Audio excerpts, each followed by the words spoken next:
Hey everyone, welcome to Conversation Piece with Patrick Armstrong. I am the titular Patrick, and this is the show where my guests and I discuss what piece of the conversation we aren't talking about, but should be.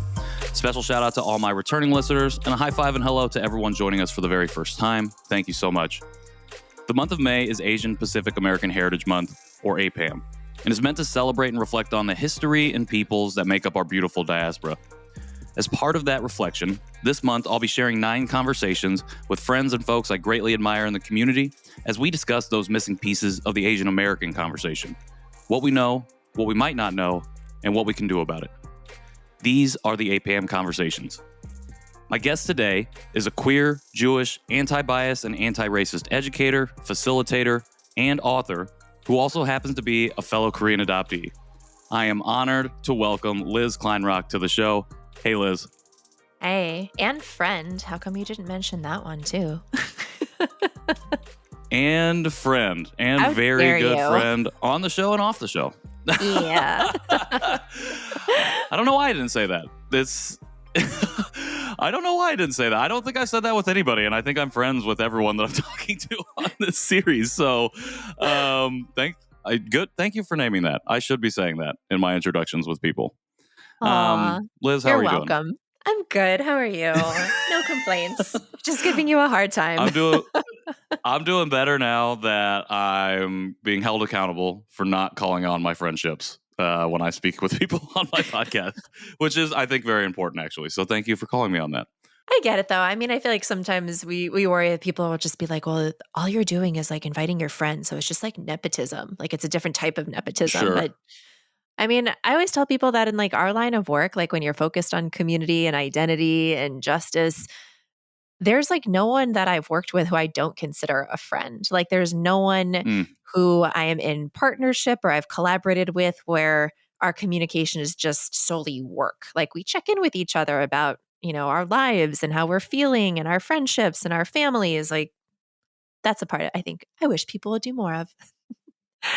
That's a really good point. I think that is something I've never kind of thought about before. And you're right. Like the people, especially because I've only been doing this for, the last 3 years or so, all of the people I feel like that I do work with, I am friends with now, or have at least a little bit deeper relationship than that surface level work relationship. So that's a good thing. Maybe we should talk about that. Okay. Let's talk about that. We can talk about that. All right. Before we talk about that, I know I gave you a little bit of an intro, but for people who may not know you, do you mind sharing a little bit more about yourself? Sure. So Patrick covered my main social identities. I've been in education for now 13 years. I've taught every single grade of elementary school. I've also taught middle school. I've been a librarian. But my focus is really on anti-bias and anti-racism education, facilitation, speaking, and writing.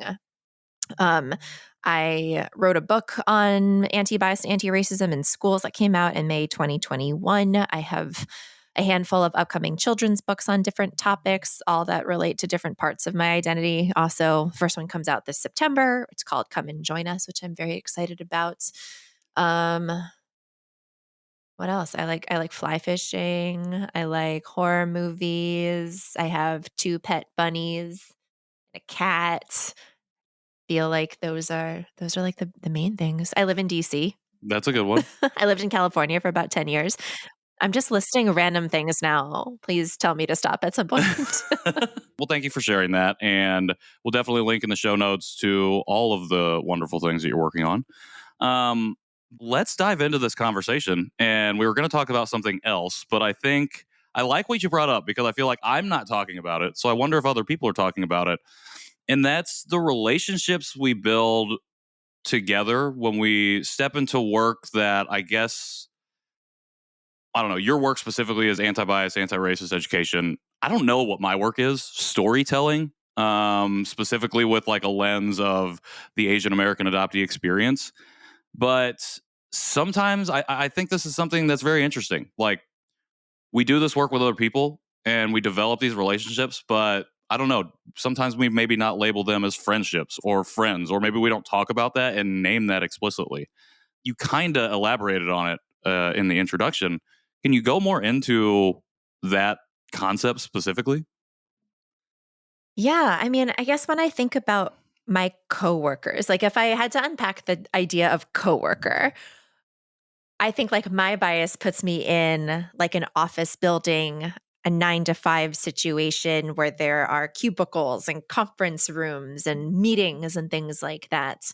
Um, Clearly, like I think in most jobs, you end up forming relationships with people. I mean, if it's Mm, just your work friends, so like they're the person you eat lunch with at work, you go to happy hour with that person, but maybe, on the weekend, they're not the person that you're hitting up.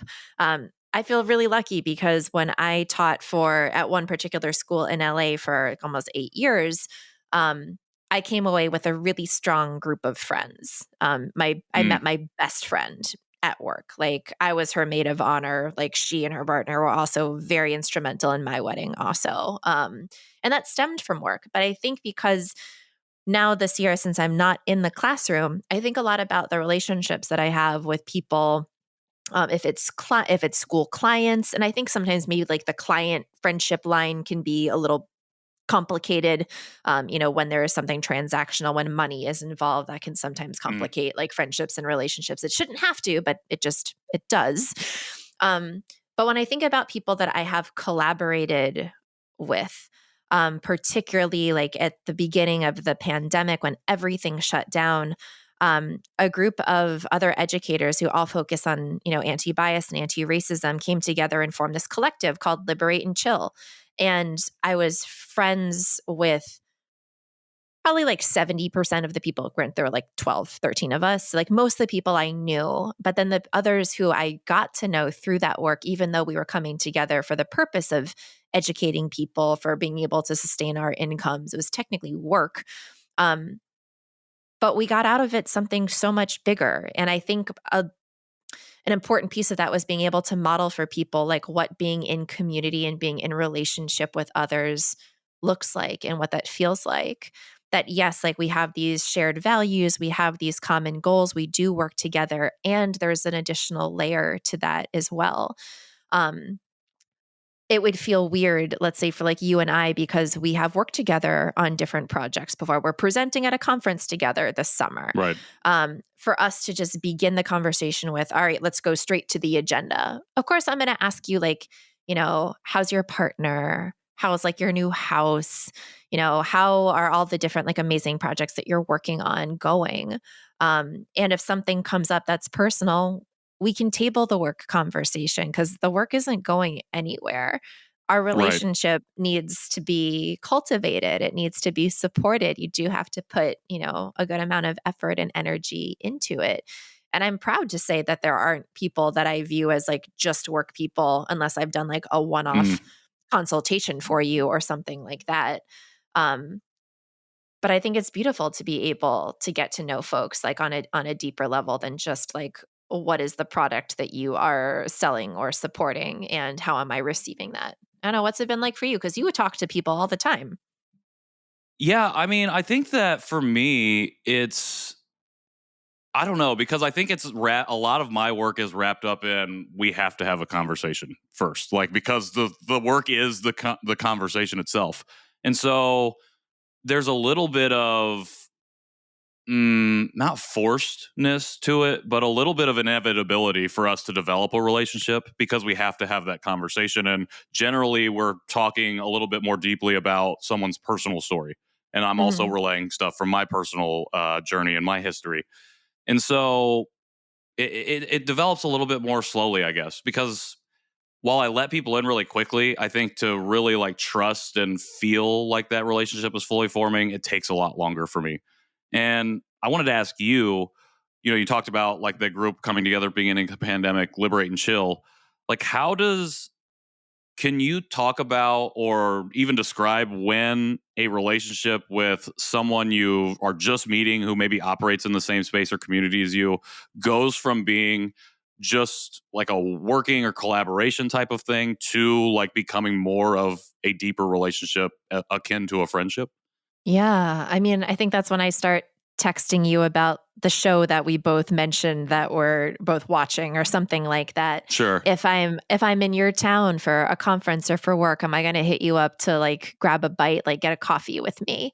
Um And also looking at the amount of effort that the other person is putting in too. Because I've done a lot of podcasts. I just mentioned to you earlier that I've done a few even today, which were both with, lovely people. And I've also done podcasts in the past where it felt uncomfortably transactional. Like Mm, they yeah. have I like less people like I have an assistant who helps me with things. If you have an assistant, that's amazing. But let's say that like I'm only communicating with your assistant up until the recording. And then when we record, we go on. I've sent you a bio. I've sent you my headshot. You ask these questions at the end. You say, okay, thanks so much. Bye. And then that's the end. Then like your screen goes blank and you feel like, wow, like that was a nice conversation, but I'm probably not even going to remember your name in a couple of weeks. Like it Mm, felt so transactional that we sat here, I bared my soul, you asked me really personal questions and that's over and that's it. And obviously I understand that people do podcasting for a living, that people are going to put different amounts of effort and energy into the relationships that they cultivate. Um, and for me, I want to know that there is a deeper level of care beyond what do I bring to your platform or like your own sure. marketability, you know? Yeah, I mean, I really appreciate you naming that because it's something that I guess has crossed my mind, and I feel like on the John Chi show we've talked about that a little bit. It's like, our follow up with guests that we've previously talked to, and I feel like for the most part we do have somewhat of a relationship with almost everyone, but not everyone. And I do think it's does fall on our shoulders a little bit to carry that relationship forward because like you said, a guest comes on and then they're bearing their soul to you. There was somebody who applied and we did not get to that person for like a really long time, and they wrote us an email and they were upset because they felt like they had just shared really vulnerably their story in the form, and then they were hoping for a response much more quickly than we Mm. were able to give. And we didn't set the expectation of like what the timeline was, so on us. And I remember that distinctly because like I don't want to make people feel like that, you know what I mean, like especially when they come on with and to the show in order to share something that they probably never shared with someone before. We did end up having that person on the show, and I think we actually talked about it in their episode, and it felt cathartic just because we were able to bridge that, miscommunication, but also hold ourselves accountable in a real way. And like you said before, with the community model, maybe what that looks like in terms of how do you cultivate a relationship with someone. Um, from the standpoint of Asian America and working together collaboratively, reaching out from our own communities and working together in other communities that make up the diverse nature of our diaspora, how do you see what part or what do you think that we need to do as Asian, Pacific Islander, Native Hawaiian, Daisy American to be able to work together to develop deeper relationships, I guess. Does that make sense?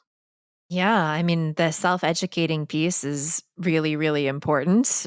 For one, like when I recognize that I know very little, for example, about the South Asian immigration experience or the Southeast Asian immigration experience, or maybe the things that I have learned have only been through the lens of like a United States Western experience, like especially when thinking about our Southeast Asian folks who many of whom like ended up in the United States not because they wanted to, but because of a political situation actually created by the US and other Mm, Western nations. Like there is a lot of complexity there.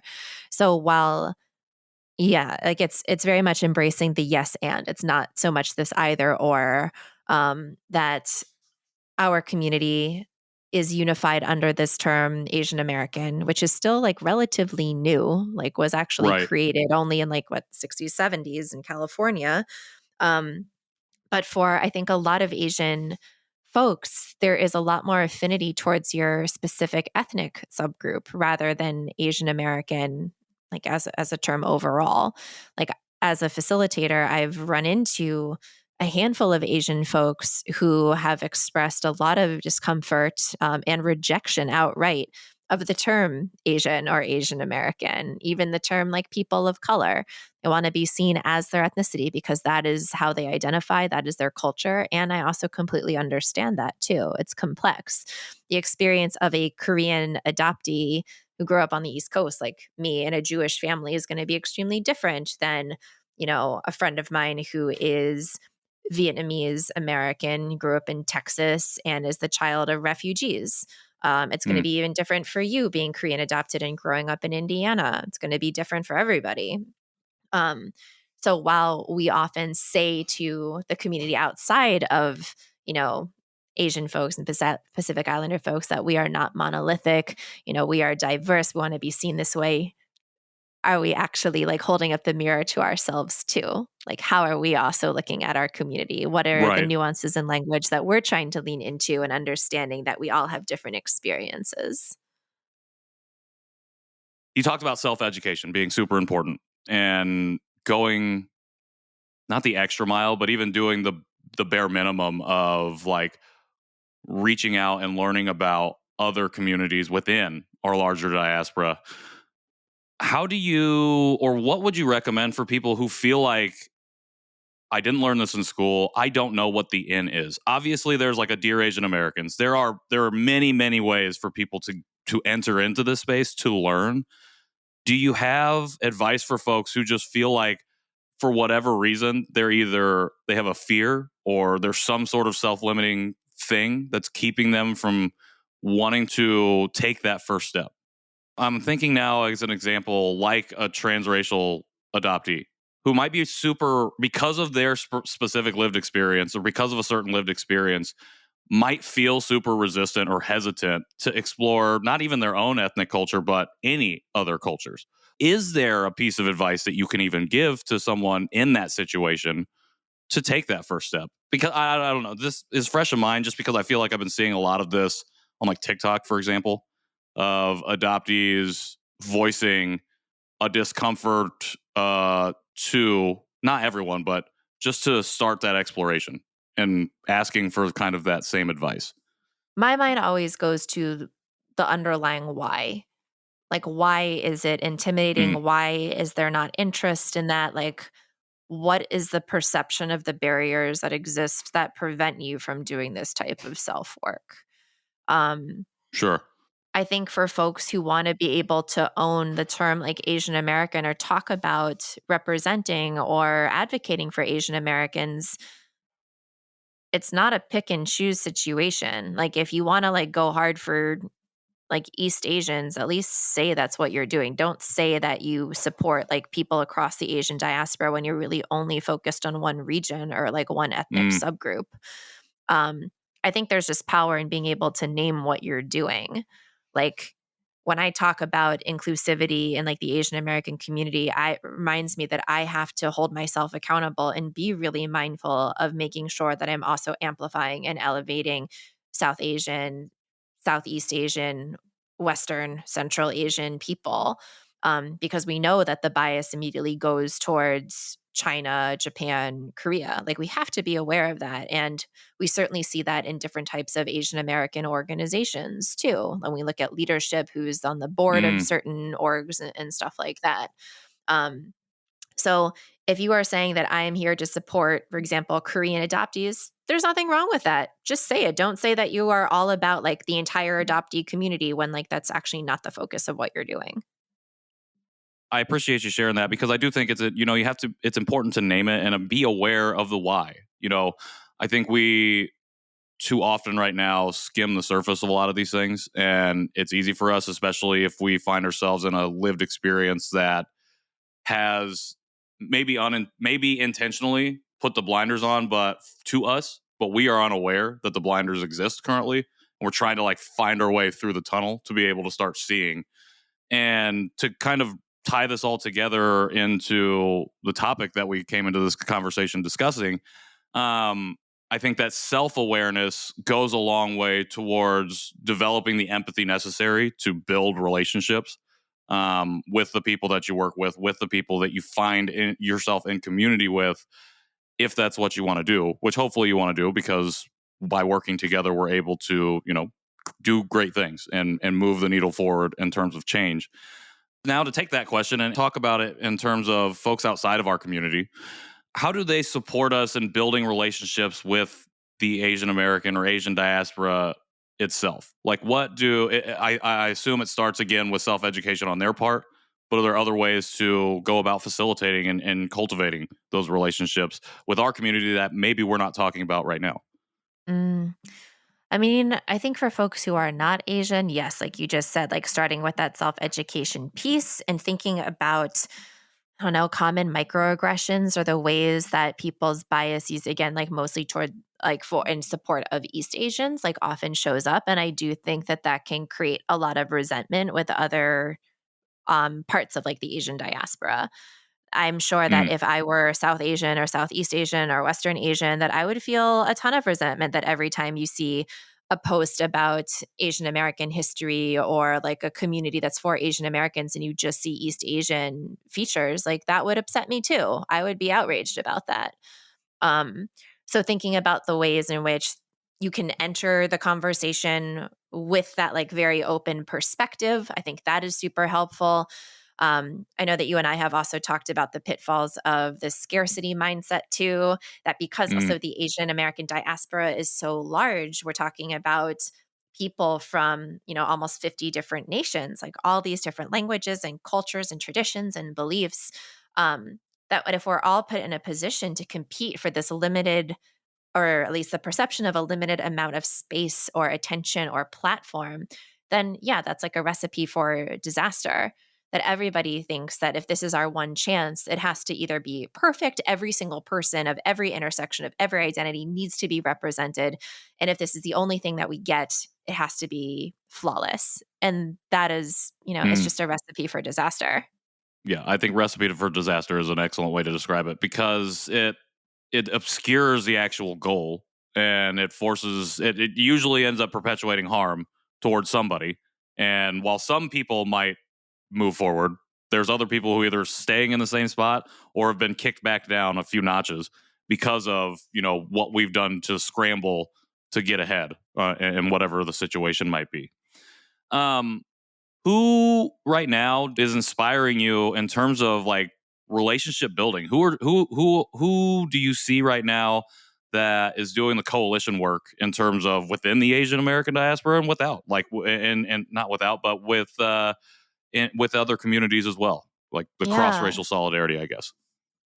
Someone who I've been very privileged to learn from, to work with, going back to the original, I hope I can call her my friend because I really like her a lot. Is Ellen O. She is a Korean American middle grade and young adult author. She lives very close to me. And she is also the founder of We Need Diverse Books. And so she has been out on the front lines for quite some time talking about the importance of like affirming representation in kids lit. And she's also been such a vocal supporter, I guess, against book bans and the things that we're currently Mm, seeing in so many states in this country. Um, she is fearless. She is a connector. She is so generous of spirit. She lends her expertise and her advice like whenever possible. And I feel so lucky to be in community with her. Like she works with everybody. I love it. amazing. Ellen O. Mm. I appreciate you sharing that, and I will definitely link We Need Diverse Books here in the show notes as well. Liz, I really appreciate you again sitting down with me. For folks who don't know, I'm going to give a little behind the scenes. We already recorded one episode, and we were like, you know what? Let's record a second one. So that's what this conversation is, and I just want to mention that because I really appreciate you giving me your time and taking time out of your schedule to sit down and do something like this with me. It really means a lot. Two more questions before we wrap it up here. A lot of people have a lot of different thoughts and feelings about Heritage Month specifically.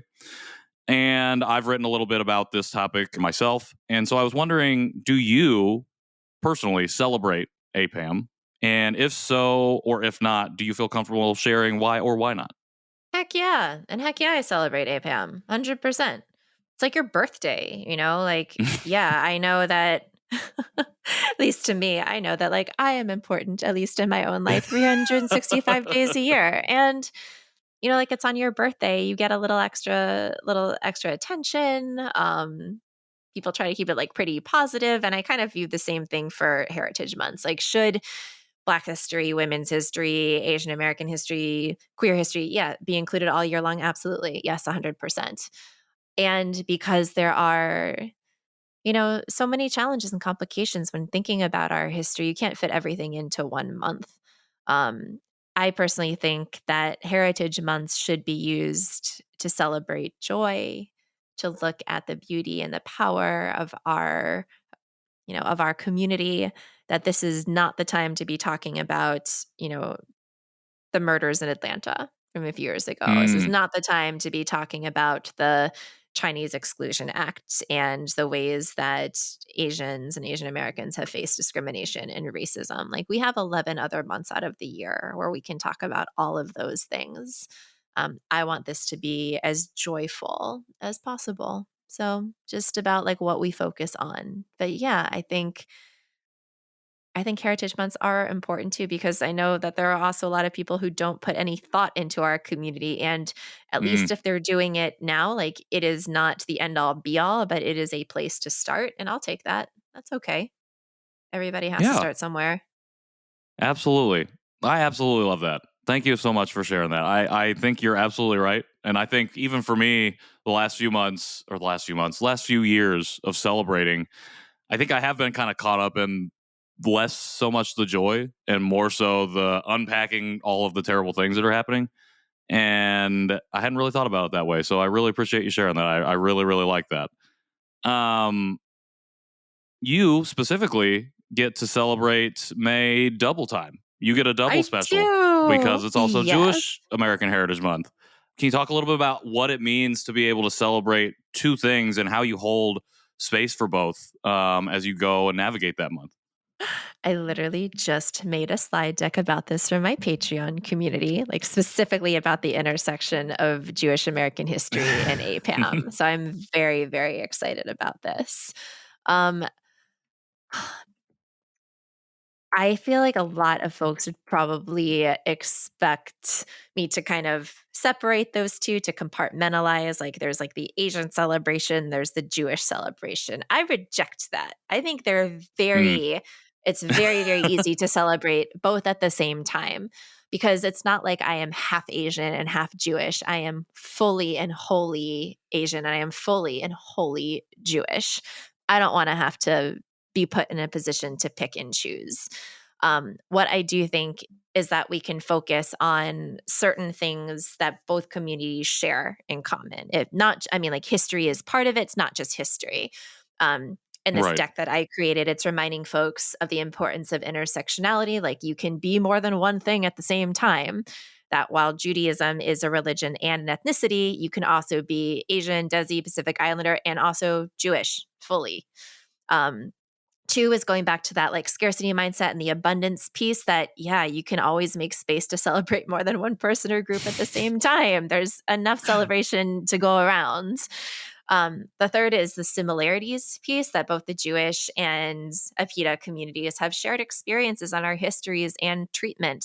Um, Even looking at like the model minority myth, which a lot of aspects do extend to the Jewish community in the US as well. Mm. And then last but not least, like shared goals and objectives, that I know that justice is a core value in Judaism. And from the Asian folks I am in community with, I know that justice very much is a part of the Asian American experience as well. That there are so many similarities and commonalities between folks in both communities trying to center like the liberation and striving for a more equitable world for everybody. Like, that is something that we share. In the past, when people would tell me, like, as an Asian Jewish person, like, you essentially like telling me that I don't belong. And I really felt that way for such a long time, that I had to prove like my Jewishness, Mm. because I was Asian, because I wasn't the image of what people's like biases make them imagine in their head when they picture somebody who's Jewish. I know my history. I know that there have been Jewish communities in all regions of Asia for thousands of years. in China, in India. I know that Shanghai and the Philippines were safe havens for Jewish refugees who escaped Europe during the Holocaust. There are so many examples of allyship that have existed. Um, I know this history. So when people say that to me, I can then say, actually, it seems like you're actually the one who doesn't know your history. I know where I actually come from. I know Mm, my roots. Just because you're ignorant doesn't give you the ability to try to dictate like what is or isn't my truth and my journey here. absolutely beautiful. Thank you so much for sharing that, and can't wait for you to be able to share that with your community. Folks, if you're not already supporting Liz on her Patreon, go there because you will learn so much more and you'll be supporting someone who's doing this amazing work. Liz, you're absolutely amazing person, and just wanting to affirm to you how much I feel like I've learned from you and how much I know other folks have learned from you as well. Every time you impart a piece of wisdom or share something on social media or wherever else that you or I follow you along at, the response is overwhelming. Just to see the amount of people whose lives you affect in a positive way, just with the work that you do, is absolutely amazing. It's a privilege for me to be able to just sit and see and be a part of from an audience perspective. So thank you for all of that. Outside of your Patreon, how else do we support you? Thanks, Patrick. That's really nice. Oh, you make me cry.